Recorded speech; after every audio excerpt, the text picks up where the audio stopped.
the county tax assessor, Barbara Ford Coates, Dennis Maley, who's the editor of the Bradenton Times, and community leader and former president of CONA, Lourdes Ramirez, as panel members. And I'm going to go down the line and let them introduce themselves. I've got to give them some instructions for the moment.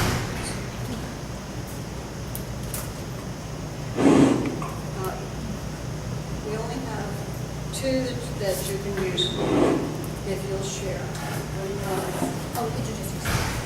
Just introduce ourselves. Sometimes you've got to tilt the. No, but what is it you want us to do? Just say who you are, or do you want us to do a little presentation, or? What I'd like you to do initially, Barbara, is to introduce yourself, give a little introduction to yourself, and then once we've identified everyone, I'm going to come back to you. Okay. I'm Barbara Ford Coates. I've had the honor of serving as Sarasota County tax collector. I am not the tax assessor or the property appraiser for 34 years. And can I take a moment to do one little personal thing? Certainly. After 34 years, you'd think that perhaps people would know everything about me because, you know, I'm always there. But there's a question my staff and I get every day, and it goes something along the lines of, why can't Barbara Ford Coates, hyphenated name, make up her mind about her last name? Is it Ford? Is it Coates? It's too long to write on my check. I just like to tell folks that I sympathize, because when I met my husband, Brian Ford Coates, and he had a hyphenated last name, it was the strangest thing I had ever heard of. I am not responsible for the hyphen. My maiden name was Williams. My husband, his father was an RAF Spitfire cadet, squadron leader during World War II. He was actually stationed in Arcadia, where he trained both British and American pilots, and came to Lido Casino on the weekends and always wanted to live here. Eventually, he was stationed in Georgia. He met a U.S. Army Air Corps flight nurse who was drop-dead gorgeous from Williamsport, Pennsylvania. It took Dad 2 weeks to convince her to marry him. So they were married 64 years before Mom passed away. They did end up moving to Sarasota after my husband and I did, so at one time there were 4 generations of Ford Coates here in Sarasota. Please feel free to abbreviate it any way you want. I will not send your check back. And after 46 years of marriage, 7 daughters and 10 grandchildren, I'm not sending my husband back either. So thank you for bearing with me. I appreciate being able to tell that story.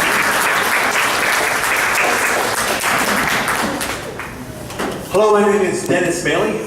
Since 2010, I've been editor and featured columnist for the Bradenton Times. The Bradenton Times is an intensely local publication. It's now weekly, unfortunately. It was daily for the first 8 or 9 years, but in the changing news climate, our publisher, Joe McClash, who himself was a 22-year county commissioner in Manatee County, made the decision to go to a weekly. So it publishes every Sunday at www.thebradentontimes.com. And we run a series of stories that focus intensely on the kind of things that you guys come out for. Local government, the county commission, city of Bradenton, city of Palmetto, and the Manatee County School Board. We follow them very closely. We follow the most intense election coverage in Manatee County. And we are also known as the paper who's not afraid to go after developers. So you read a lot about Pat Neal and Carlos Group, the different projects that they have, because they don't advertise in our newspaper, and we're not worried about it. Personally, I moved down here in 2001. My son Sullivan's here with me. Single parent, he's my only child, he's 14. Very, very proud of him.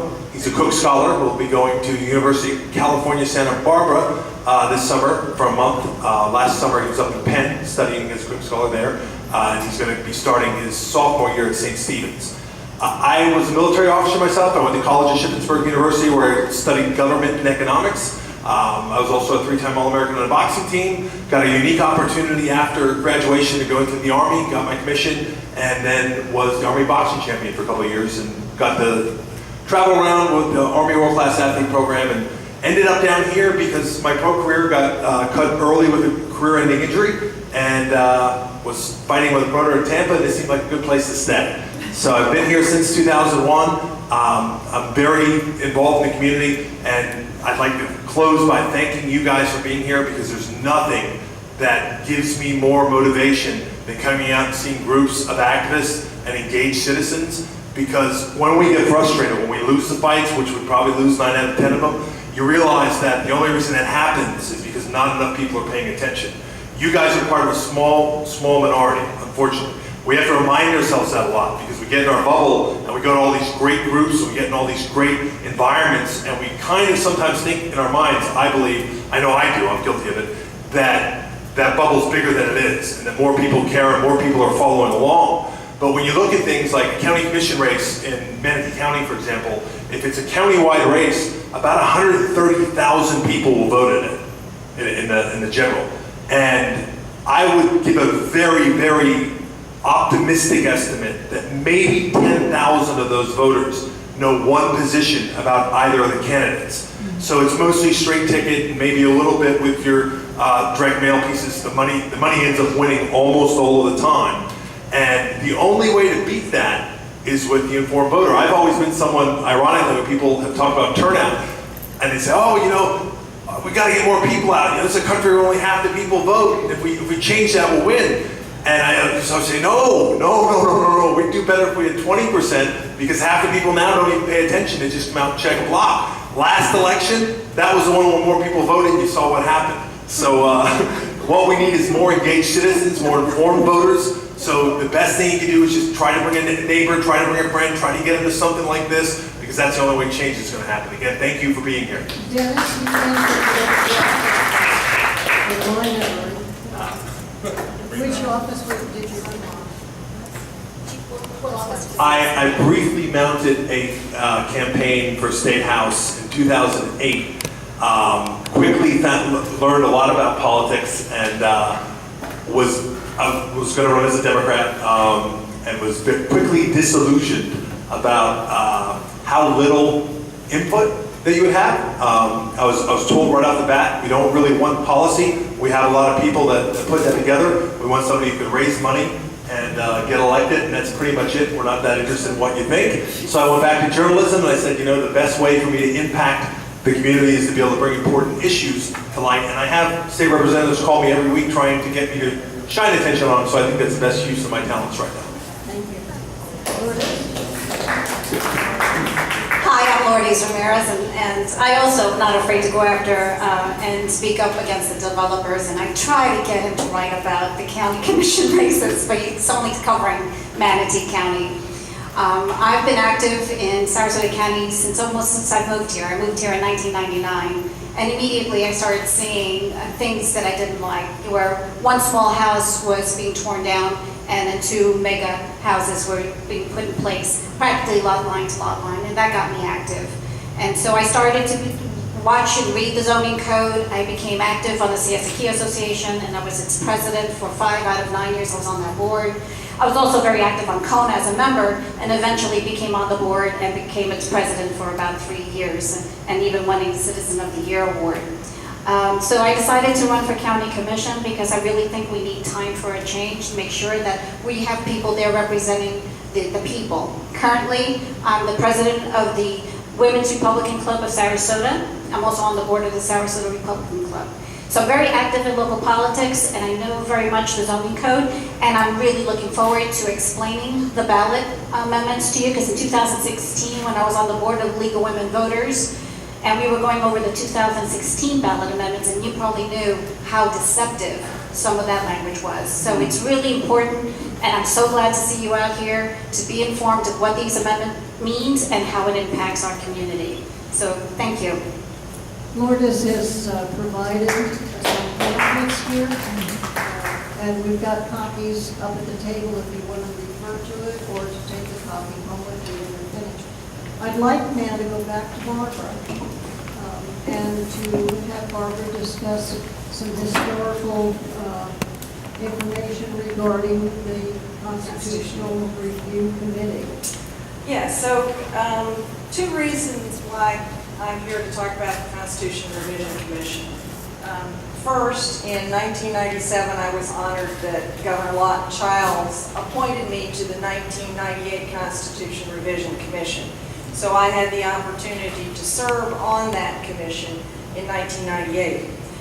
In addition, my bachelor's degree is in American history from the College of William and Mary in Virginia, and I'm kind of a history buff. So this is going to be your lessons. I know somebody here was in Civics 101, so we'll see if you still remember. So the first thing I have to ask you, if we're going to be discussing amendments to our state constitution, is when did Florida become a state? And I will take a guess. 1845. Whoa, 1845. Somebody has been paying attention. So the next question is, and you can't answer, when did Florida adopt its first constitution? Come on, what? 68? We became a state in 45. No, 1968? No, our first constitution. We're a state in 1845. When do you think we would adopt our first constitution? 1846. That's a very reasonable answer, and it's wrong. You cannot apply for statehood unless you have adopted a state constitution. So we adopted our first constitution in 1838. And during the 1800s, we were very busy with constitutions. Like this, and then it use the words. That's fascinating. Well, let's I'll use the other one, or I'll talk really loud. We adopted a constitution, our second one in 61, our third in 65, our fourth in 68, and our fifth constitution in 1885. And that 1885 constitution lasted until 1968. The legislature in 1966 decided it was time to modernize Florida's constitution. So they formed a Constitution Revision Commission, similar to what we have now. They, in turn, in 1966, presented their recommendations to the legislature, and the legislature put on the ballot for vote in 1968 the entire Constitution except for Article 5, which dealt with the judicial system. We voted on Article 5 in 1972.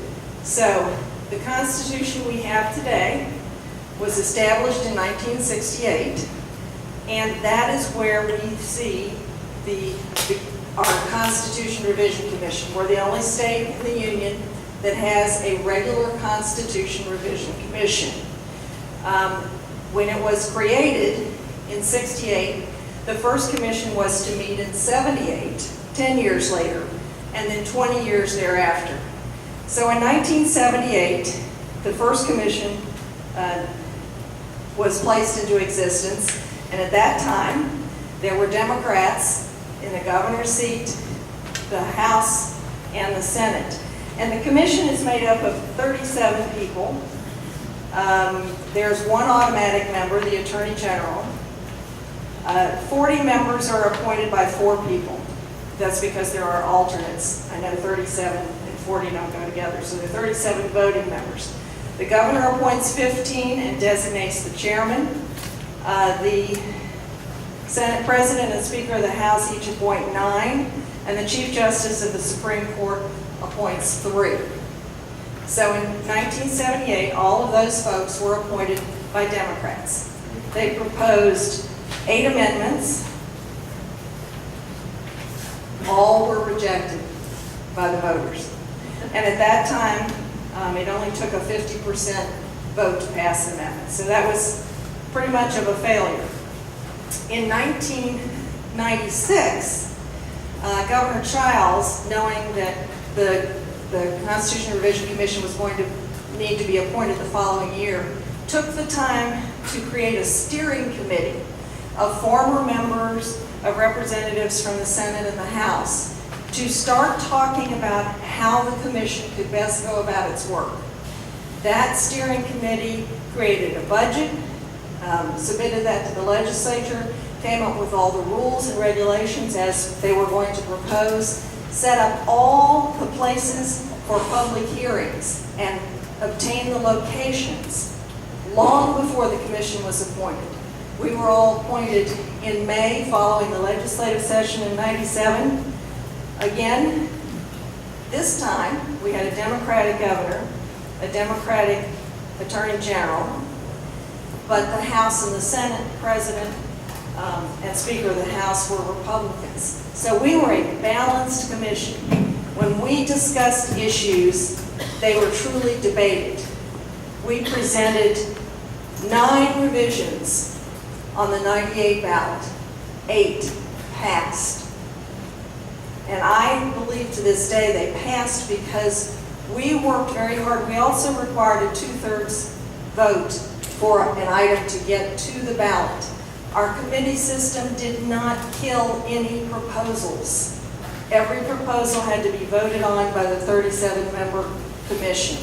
It was probably the most truly legislative body I've obviously ever participated in, but ever observed. Even the reporters would comment, I've never seen the Senate chamber filled with people who were actually debating and listening to each other and not being told by a lobbyist how they should vote. So it really was an amazing experience. Subsequent to our 1998 commission, the Constitution has been amended so that any revision has to pass by 60%. We would have lost 3 of the proposals that we put on the ballot at that time. So I'm basically here for that historical perspective. I will make a comment that the current commission that just finished their work was actually more diverse in their makeup, more women, more Hispanics, more African Americans, much less Democrats, but since all the appointing officers were Republicans. They did not have any preparation time compared to how our steering committee spent a lot of time getting us ready. They had no one on their commission who had served on prior commissions. We had one person who had been on 68 and 78, and another person that had been on 78 and then 98. So I think that it's an interesting difference to see how they've worked. Their committee system was different this time. The committees had more control over what happened.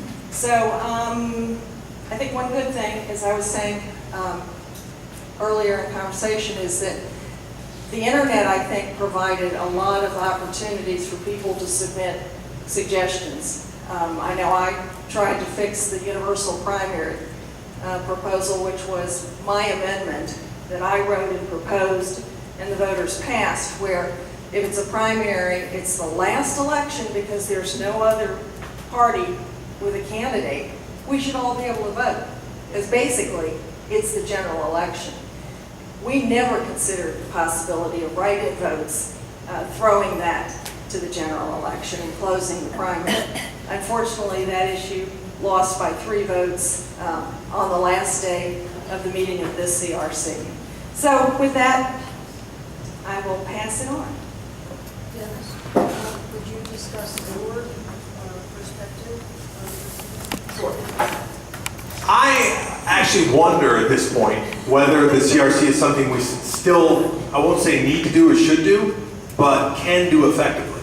And I think that Barbara pointed out some great points as to how it was different in 1998, but I don't know in the near future if we'll ever be in a political climate where that sort of bipartisanship or that sort of intention to do something from a good governance standpoint will exist again. This time it was hijacked completely by special interests. The process, now is there opportunities for public input, the internet and so forth? Absolutely. But was it considered that way, the way that you could kill them in committee? What was even scarier were some of the rules that were proposed by the chair that didn't get implemented in how it was going to work. I believe at one point he wanted to be able to unilaterally kill anyone that came up. So will we ever be in a political climate again where we'll see bipartisanship works better we're going to get better items, to the ballot. I have a hard time imagining that. The other thing I'll say that is, since the citizen-initiated amendments have become more common, and I think easier in the digital age, where they can be organized easier, and you can get the signatures and get them to ballot. It's still obviously a Herculean process, but you can do it easier than you could have, 20 years ago. I don't know that that's not the better route to go. And you see how many we've been having on every election. So it's not just this thing where every 20 years we've been looking at it. We've almost been doing, in some cases, governance by amendment of the Constitution. And why? Because the legislature will not respond to the will of the people. When you have single party rule, whether it's Democrats or Republican, it's not a good thing. And if you look anywhere in the world where they've had single party rule, the results have not been favorable throughout history. And I think that this is indicative of that. I've written extensively on the loophole that Barbara talked about. There's something that is so obvious, okay? That is so clearly not the intent. Here's the person who wrote it telling you. It wasn't the intent, we didn't think of it, we certainly didn't mean that. But for those of you who don't know, how that works, if you have two Republicans, like we often have in Manatee County, running for a district, the county commission, that's almost all Republican, 70% of the voters are Republican, a Democrat will often not file, okay? They don't see it as being worthwhile to go through and get the signatures or pay the fee. So at that point, we would be able to, as Democrats, vote in that Republican primary because we would be deciding who our county commissioner is. If you're in that district, you should have some say in the process. That was their intent exactly. But if one person there, let's say the more conservative, says, I'm worried that I'll lose Democratic voters to my opponent, all he has to do is get a friend to file one little form with the supervisor elections and say, I'm going to be a write-in candidate. Now, a write-in candidate is someone who's not going to campaign, not going to be on the ballot. No money, they're basically just, by filling the form, they're eligible. When people say, I'm going to write in, John Smith or Bernie Sanders, if you're not on the supervisor elections form as a write-in candidate, your vote won't count. So they're the only people who are going to get write-in votes. So make sure if you ever write anybody in, you're aware of that. You can only write someone in if they filed to be a write-in candidate. Otherwise, it's a spoiled vote, okay? But if they're not campaigning, how would they ever win a race? How are they ever going to get 100,000, or you need that race about 50,000 votes with no campaign and their name's not there? They're going to get 50,000 people to remember that I'm going to go in. All right, so it's absurd. It's clearly not going to happen.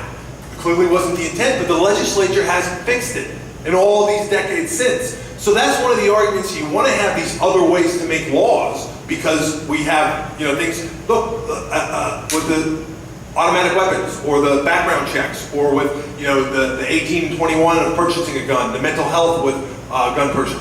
Look at what the public opinion is, but you're never going to get the legislature past the NRA on it. So it is kind of good that we have the ability to amend our Constitution when no one will respond to us. But this process and the way it turned out this time doesn't give you much hope for it being effective in the future.